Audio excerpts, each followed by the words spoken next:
আপনি আর আপনার ভাইপো ঘুরে বেড়াচ্ছেন, আপনার ভাইপো দৌড়চ্ছে বিভিন্ন জায়গায়, র্যাম্প বানিয়ে হাঁটছে, ফ্যাশন শো করছে, কোনো অসুবিধা নেই, করুন। বাংলায় কথা আছে না, 4 আনার ধনে পাতা তার আবার ক্যাশ মেমো। তো ভাইপোর অবস্থা এখন 4 আনার ধনে পাতা, তা সে আবার ক্যাশ মেমো নিয়ে ঘুরে বেড়াচ্ছে। ভিড় তো হচ্ছে না, পেছন থেকে লোক পালিয়ে যাচ্ছে, আর উল্টো বিজেপির নেতাদেরকে ধমকানো চমকানো হচ্ছে। 17 জানুয়ারি মেদিনীপুরের সভা থেকে ভাইপো বলেছে, কি বলেছে, ভারতীয় জনতা পার্টির লোকেদেরকে নাকি ডিজের গান শোনাবে। ডিজে ভাইপো জানে কিনা জানি না, ভারতীয় জনতা পার্টির আমরা যারা কর্মী আছি, নেতৃত্ব আছি, তারা ডিজে বাজায়, একদিন তো বিশেষ করে বাজায়, রামনবমীর দিন। তিনি কি গান বাজায়? भारत का बच्चा बच्चा जय जय श्री राम बोलेगा।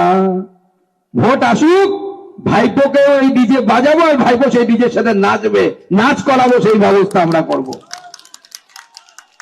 ভাইপো নাচবে, র্যাম্পে উঠে নাচবে, ভারতীয় জনতা পার্টি ডিজে বাজাবে, ভারত কা বাচ্চা বাচ্চা জয় জয় রাম জয় শ্রী রাম বলেগা, আর ভাইপো তার সাথে তাল দিয়ে নাচবে, কোনো অসুবিধা নেই, নাচুক।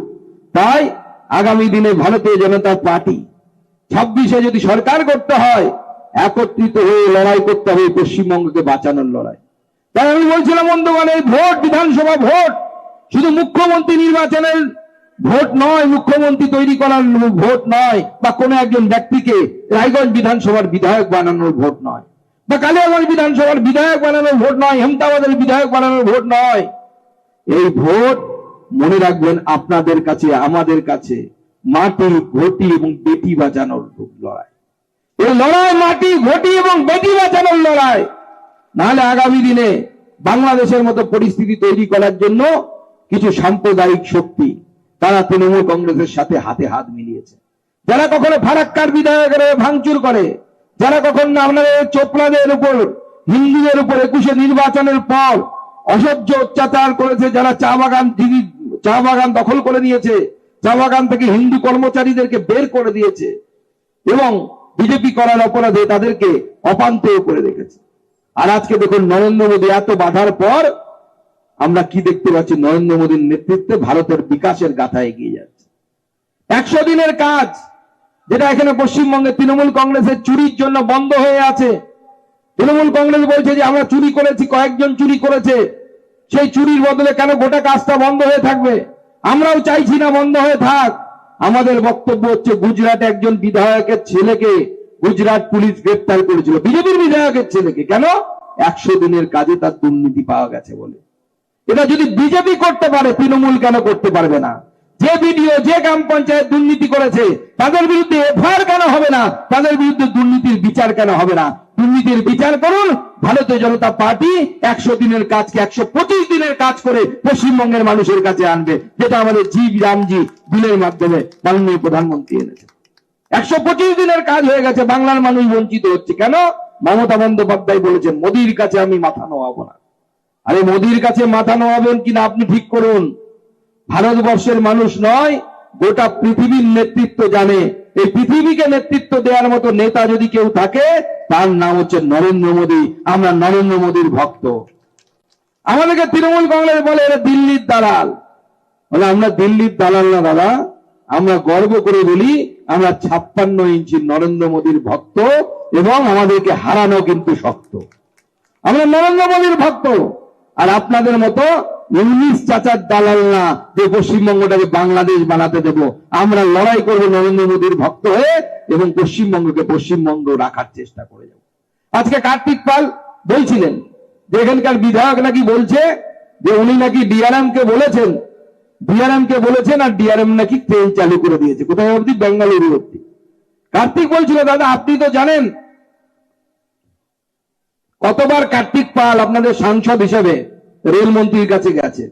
শুধু তাই নয়, রেলমন্ত্রীর সাথে যাওয়ার সাথে সাথে আমাকেও নিয়ে গেছে। আমরা দুজনে মিলে সই করে বুনিয়াদপুর কালিয়াগঞ্জের জন্য দরখাস্ত দিয়েছি। ইটাহার, গুঞ্জরিয়া, গাজল, ওখানে আমাদের নিমাই সিং দাঁড়িয়ে আছে। ইটাহারের আমাদের নেতা এবং অন্যান্য নেতৃত্বরা আছে সেখানে। ইটাহার থেকে যারা এসেছেন তাদেরকে বলে দিই, ইটাহারের মানুষকে বলবেন আমরা দুজনে গিয়ে রায়গঞ্জ থেকে গাজল পর্যন্ত তার লিস্ট, তার দরখাস্ত আমরা রেলমন্ত্রীকে নিয়ে দিয়ে এসেছি। শুধু তাই নয়, যখন আমাদের এখানে বেঙ্গালুরু যাওয়ার ট্রেন সপ্তাহে একদিন করে চালু হবে ঠিক হলো, তখন কার্তিক হঠাৎ করে আমার সাথে যোগাযোগ করে বলল যে দাদা, ট্রেনটা না কি অমৃত ভারত হচ্ছিল, যাতে এসি থাকে না, শুধু থাকে, স্লিপার থাকে আর কি। বলে এখান থেকে তো বেঙ্গালুরুতে যায় হচ্ছে পেশেন্টরা যায়, পেশেন্ট তো বিনা এসিতে যেতে পারবে না, এসিও থাকুক নন এসিও থাকুক, যাদের যেরকম সামর্থ্য সেই অনুসারে যাবে।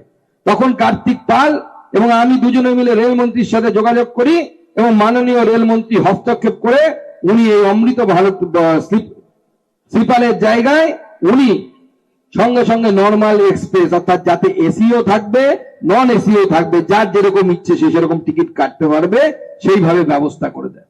এটা নরেন্দ্র মোদী ডেভেলপমেন্টাল মডেল, মানুষের প্রয়োজন অনুসারে তার ব্যবস্থা। আর এখানকার বিধায়ক সে গুল মারছে, বাবা তুমি তো জানতাম শুধু গাছ খেতে পারো, 52 টাকার নারকেল গাছ 250 টাকা করে বিক্রি করেছে, সে খবরটা আমাদের কাছে আছে।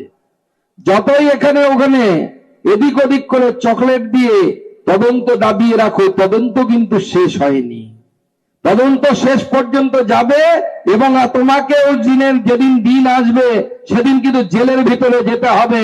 এটা নরেন্দ্র মোদী সরকার না খাউঙ্গা না খালে দুঙ্গা এই নীতিতে আমরা বিশ্বাস করি। আজকে আমাদের এই গোটা উত্তরবঙ্গে, আমরা উত্তরবঙ্গের মানুষ বরাবর অবহেলিত।